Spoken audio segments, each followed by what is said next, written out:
continuing reading from Chaitanya Shikshamrta, the Bhaktivinode Thakur. This is Chapter 2, Part 4.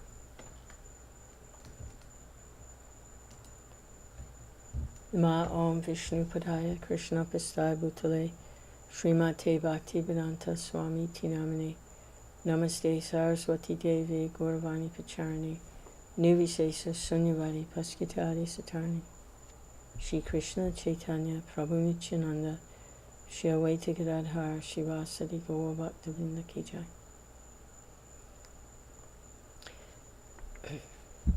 Man's activity stems from his nature. This activity is situated in an ashram. Taking shelter of that ashram, a man performs his work. As varnas and ashrams are intimately related, karma is sometimes called varnashram dharma. There are 4 ashrams: brahmachari, grihastha, vanaprastha, and sannyas. Those of Brahminical nature are qualified for brahmachari. The brahmachari is of controlled mind, proper, gentle conduct, accepts bodily austerities, stays in the Gurukula until his studies are completed. Then, after giving the Guru a donation, with his permission he may get married. It is written in Chaitanya Charitamrita in praise of Murari Gupta's behavior.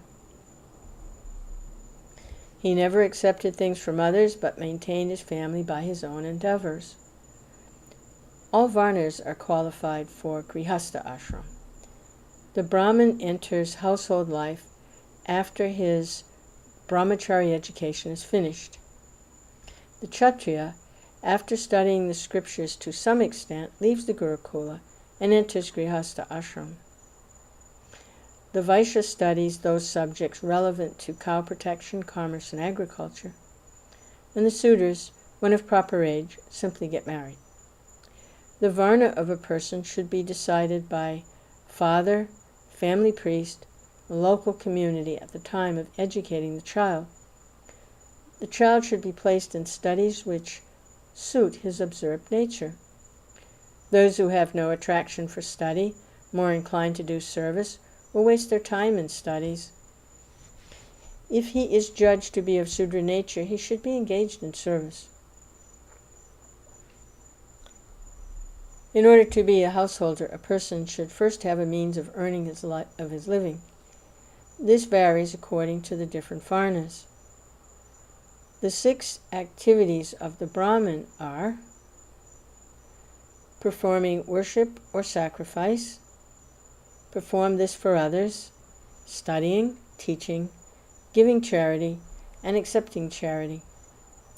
In performing worship, studying, and giving charity, he spends money. And in performing worship for others, teaching, and accepting charity, he earns money. Kshatriyas support themselves by taxes and revenues, and by use of weapons. The Vaishya earns by raising cows, agriculture, and commerce, and the Sudra earns by serving the 3 higher varnas. In emergency circumstances, the Brahmins can take up Kshatriya and Vaishya occupations, but the 3 higher varnas should not take up a Sudra occupation unless there is extreme circumstance. The person should accept a wife according to scriptural rules and produce children. The householder should express gratitude to his ancestors by offering pinda. He should worship the devas with sacrifices, serve guests by offering food, and respect all living beings by correct behavior. As the sannyasi parivrajaka,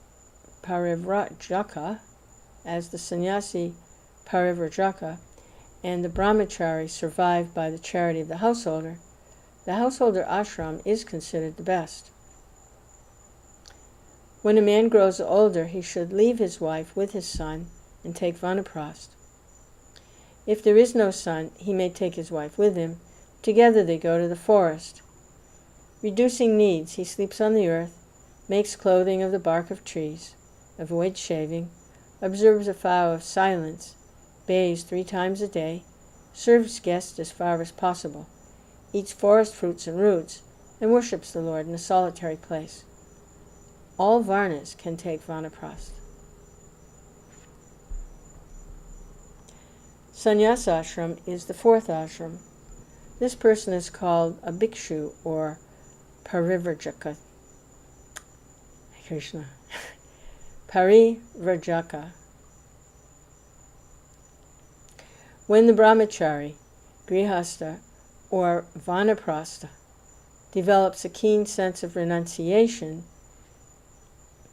is devoid of attachment for family life, is able to tolerate all difficulties, has gained knowledge of the truth, has no desire for worldly friendship, develops equal vision of all living beings, is devoid of envy, has compassion, has fixed his mind on the Lord, is engaged in yoga, he's fit for sannyas. The sannyasi is always engaged in meditation on the Lord. He should not stay in a village more than 1 night, except when observing chaturmasya vows. In this first stage, the sannyasi begs only from Brahmins. Only Brahmins are allowed to accept this ashram. Those who are devoid of normal physical or mental power, who are mentally or physically disabled, too young or too old, are not qualified for any ashram, but exist at the mercy of the ashrams. The people of the ashrams are obligated to assist them as much as possible.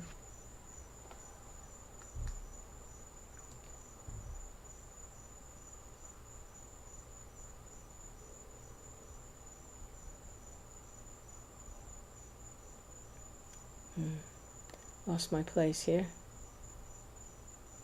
Try to find it again. Hare Krishna. Okay, there we are.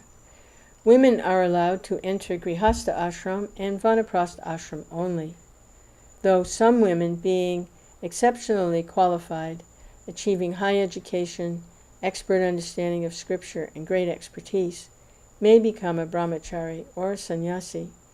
It is not the normal rule, as women are usually of weaker body, faith, and discriminating power. The household ashram may be considered the only ashram, since the other 3 ashrams depend on it. Most of society takes up household life. Those who are specially qualified become brahmachari, vanaprastha, and sannyas, but their numbers are few. Without such division of ashrams according to different types of activity, social consciousness will not be complete. The rules for the household life are elaborately described in the 20 Dharma Shastras and the Puranas. The Manus, Rishis, and Prajapatis have written in respective scriptures what activities the householder should do, what activities he should avoid, on a daily, fortnightly, monthly, semi-annual, and annual schedule. The rules are many and should be subject of a separate work. Here they have been given only a brief treatment. For a Brahmin, there are 6 occupational duties. A Kshatriya should not accept charity, but he may perform the other 5 of these duties. A king or Kshatriya is not allowed to levy taxes on Brahmins, but he may make his livelihood by levying minimal taxes, customs duties, and penalty fines on his other subjects. The mercantile community should always follow the directions of the Brahmins and engage in such occupational duties as agriculture, trade, and protection of cows. For the Sudras, the only duty is to accept a master from a higher social order engaged in his service. So these are verses from the Srimad Bhagavatam. If one acts in his profession according to his position in the modes of nature and gradually gives up these activities, he attains the niskama state. One who desires to conquer the mind must leave the company of his family and live in a solitary place free from contaminated association. To maintain the body and soul together, he should beg as much as he needs for the bare necessities of life. And that is the end of Part 4, Chapter 2, Part 4.